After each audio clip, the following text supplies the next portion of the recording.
رسائی نہیں دی گئی. پاکستان کو اقوام عالم تو دور کی بات مسلم ممالک سے بھی بالکل کٹ آف کرنے کی کوشش کی جا رہی ہے. ایسے سینیریو میں ہم نے ضروری سمجھا کہ پاکستان کے نوجوان اس بار 22 نومبر کو آذربائیجان، ترکی، سلطنت عثمانیہ، امارات اسلامی افغانستان ان کے پرچم لے کے، کشمیر کا پرچم اٹھا کے، پاکستان کا پرچم اٹھا کے لیاقت باغ کا رخ کرے اور دنیا کو پیغام دے کہ یہ مسلمان دنیا کے کسی بھی نکڑ میں ہو، یہ ایک جسم کی مانند ہے.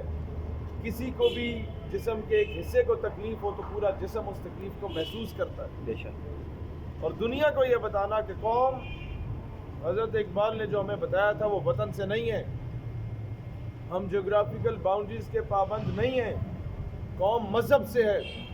مذہب جو نہیں تم بھی نہیں، جذب باہم جو نہیں محفل انجم بھی نہیں. First we are Muslim, then we are Pakistani. الحمدللہ we are proud to be a Pakistani, but ہم لوگوں نے دنیا کو یہ بتانا ہے کہ دنیا میں کسی نکڑ میں اگر عراق میں کسی کے ساتھ ظلم ہو رہا ہے تو وہ پاکستانی کے ساتھ ظلم ہو رہا ہے. دنیا میں فلسطین پہ حملہ، جس طریقے سے اردگان صاحب کہتے تھے کہ وہ استنبول پہ حملہ ہے، وہ اسلام آباد پہ حملہ ہے، اسی طریقے سے دنیا کے کسی نکڑ میں مسلمان پہ حملہ ہو تو وہ پاکستان پہ حملہ تصور کیا جائے. ہم دنیا کو یہ باور کرانا چاہتے ہیں کہ جس طریقے سے ایک گستاخہ کو باہر بھجوانے کے لیے تمام گورنمنٹ اور اپوزیشن کی جماعتیں ایک پلیٹ فارم پہ آ چکی تھی. اسمبلی میں کوئی اختلاف رائے نہیں پایا جا رہا تھا سوائے 2-4 لوگوں کے. ان پہ پریشر اتنا امپوز کیا گیا تھا کہ یورپی یونین ایک پلیٹ فارم پہ تھی. آج حضور کی ناموس رسالت کے لیے امت مسلمہ ایک پلیٹ فارم پہ کیوں نہیں ہے؟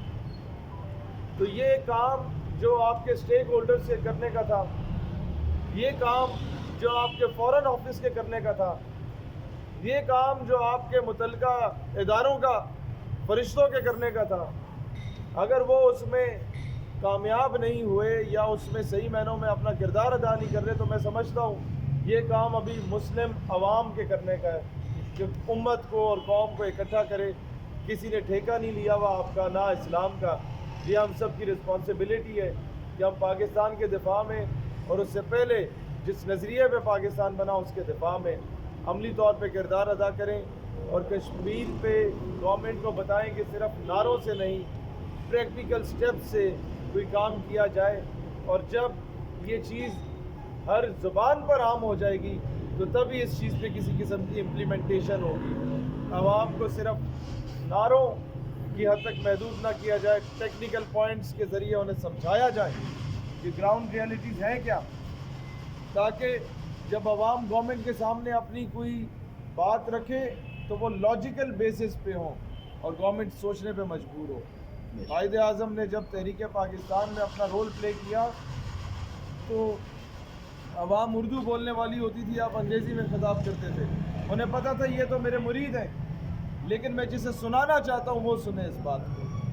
اور وہاں پر بجائے اس کے کہ وہ کہتے کہ میں اگر پاکستان نہ بنا تو جلا کے رکھ دوں گا، نہیں، قائد اعظم نے کہا چیکو سلواکیہ الگ ہوا، بعد میں آئرلینڈ الگ ہوا، اسکاٹ لینڈ الگ ہوا، اس پہ ریفرینڈم چلتا رہا.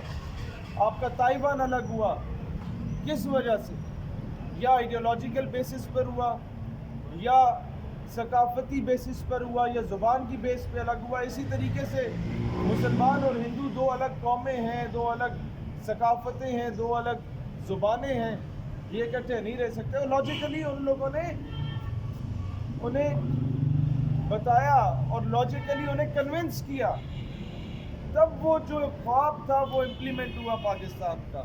لیکن وہ خواب جیوگرافیکل باؤنڈریز کی صورت میں امپلیمنٹ ہو گیا، انفارچونیٹلی آئیڈیالوجیکل باؤنڈریز کی صورت میں امپلیمنٹ نہیں ہو سکا.